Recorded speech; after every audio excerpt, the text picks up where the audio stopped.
मैं बहुत छोटा सा बाबा हूं, लेकिन मेरा प्रण है यदि कोई मेरे शिष्यों को छेड़ेगा तो अगर मेरी एक भी सांस बाकी होगी तो मैं उसे छोड़ूंगा नहीं।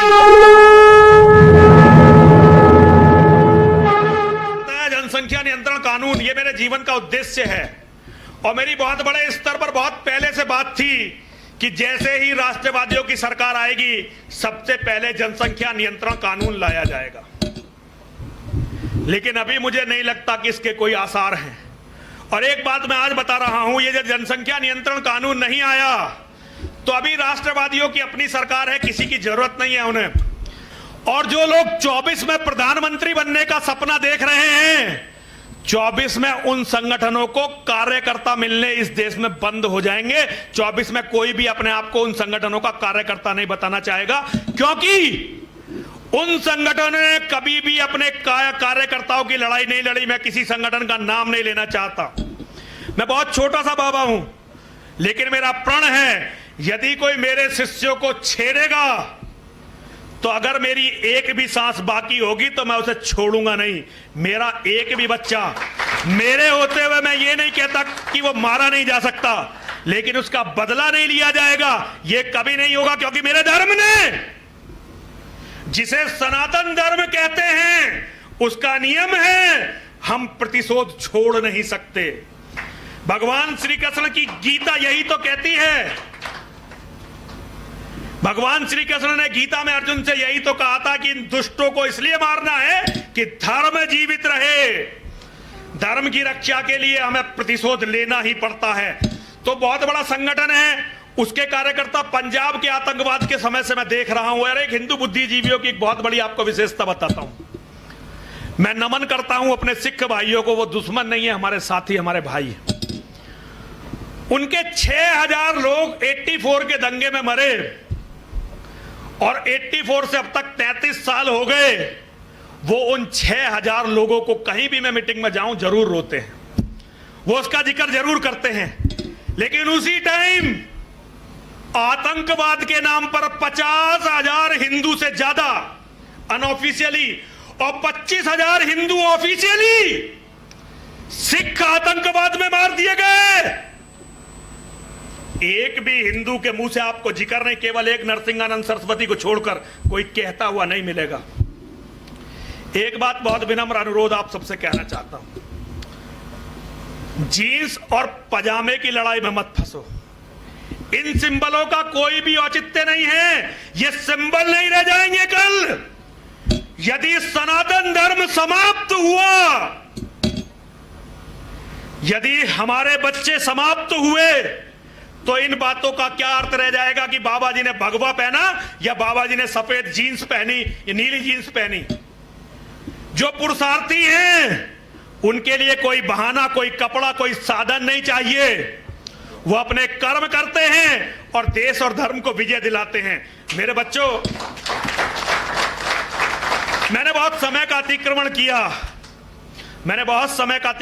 मैं बहुत क्षमा प्रार्थी हूं। लेकिन कुछ बातें मेरे मन में कभी कभी आती हैं नौजवानों को बताने की, और मैंने जो भी गलत कहा हो, अगर आपको मेरी किसी को बात बुरी लगी हो, मैं बहुत बहुत क्षमा प्रार्थी हूं। क्योंकि मेरा काम तुम्हारा दिल दुखाना नहीं है मेरे बच्चों, मेरा काम तो तुम्हें लड़कर मरने के लिए प्रेरित करना है, जीतने के लिए प्रेरित नहीं करना। जीत बाद की बात है। पहले हिंदू को अपने जिगर में यह तय करना पड़ेगा कि मेरे अंदर इतना हौसला है कि मैं अपने धर्म के लिए लड़कर मर सकता हूं, क्योंकि मेरे भगवान ने यही कहा था। मैं अपने आप को कभी भी श्री कृष्ण से बड़ा नहीं मान सकता। श्री कृष्ण हमारे धर्म की ऊंचाइयों की भी अर्नोल्ड लिमिट तो कोई शब्द नहीं है, बहुत छोटा है उनके लिए। हमारे धर्म की पराकाष्ठा है श्री कृष्ण, वो हमारे धर्म के साक्षात सूर्य हैं। हम लोगों ने श्री कृष्ण की बात नहीं सुनी, एक भांड की बात सुन ली, जिसने एक पिक्चर में कह दिया था कि लड़ाइयां मरकर नहीं जीती जाती, लड़ाइयां तो मारकर जीती जाती हैं। श्री कृष्ण ने यह कहा है कि जो मरने के लिए तैयार नहीं है वो लड़ ही नहीं सकता, और जो लड़ेगा ही नहीं वो जीतेगा कैसे। गीता कहती है हतो वा प्राप्स्यसि स्वर्गम जित्वा वा भोक्ष्यसे महीम तस्मादुत्तिष्ठ कौन्ते युद्धाय कृत निश्चया। अरे अर्जुन, ये धर्म युद्ध है। इस धर्म युद्ध में यदि तू मारा गया, भगवान पहले मरने की बात करते हैं अपने शिष्य से। भगवान का परम शिष्य, परम भक्त, भगवान का सगा बहनोई अर्जुन, उनका परम सखा। भगवान ये नहीं कहते कि अर्जुन तुम मर नहीं सकता, तू तो मेरे साथ है, मैं तुझे युद्ध में जीत दिलाऊंगा। भगवान कहते हैं अर्जुन, धर्म युद्ध में यदि तू मारा गया, क्योंकि जो योद्धा लड़ने के लिए चलते हैं सबसे पहले उन्हें मरने के लिए तैयार होना पड़ता है। जो बच्चे बता रहे थे, मैंने वास्तव में इन बच्चों को बताया ये वस्त्र कौन से वस्त्र हैं। जब रानी पद्मिनी का जौहर हो गया तो सारे राजपूत इकट्ठे हुए, जितने भी उस गढ़ में बचे हुए थे। उन्होंने खूब सारी शराब वहां लाकर रखी, खूब सारा मांस, क्योंकि राजपूत शराब भी पीते थे, मांस भी खाते थे। इतिहास से हम भाग नहीं सकते। योद्धाओं का भक्षण अलग था, हम सन्यासियों का, संतों का, ब्राह्मणों का खाने का तरीका अलग था। और जो भी वो खा सकते थे सब कुछ उन्होंने खाया। खाने के बाद पूरे चित्तौड़गढ़ में जितने भी कुएं थे सबको मिट्टी से भर दिया ताकि एक बूंद भी पानी ना बचे। चित्तौड़गढ़ में जितना भी अन्न बचा सबको जला दिया, पूरे चित्तौड़गढ़ को आग लगा दी। और उन्होंने फिर ये केसरिया कपड़े पहने, मेरा रंग दे बसंती चोला। और ये कपड़े पहनकर, क्योंकि ये आग्नेय वस्त्र होते हैं, वो लड़ाई के लिए निकले। और इतिहास जानता है, मुट्ठी भर लोग जो गिनती में 1000 भी नहीं थे, उन्होंने लगभग 1.5 लाख शत्रुओं को गाजर मूली की तरह काट डाला। वो कब हुआ?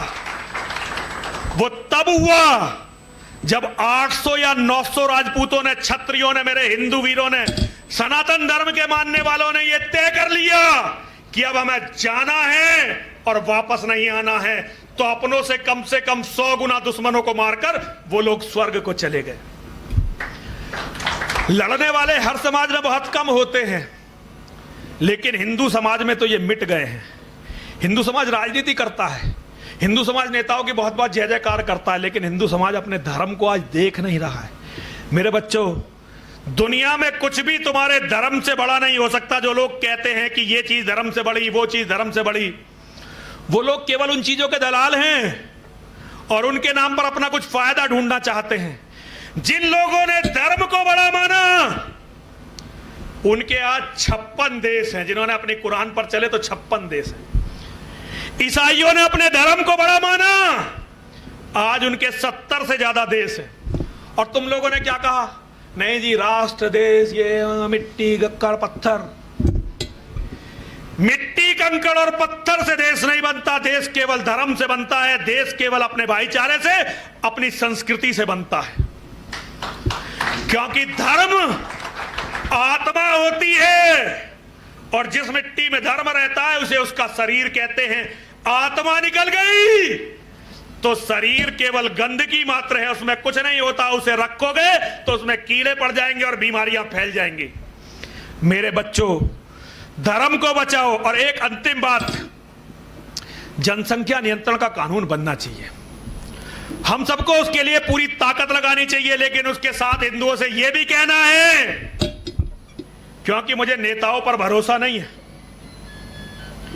बात ही बात करने में कई साल निकाल देंगे, इतने मुसलमानों की जनसंख्या 30% को पार कर जाएगी।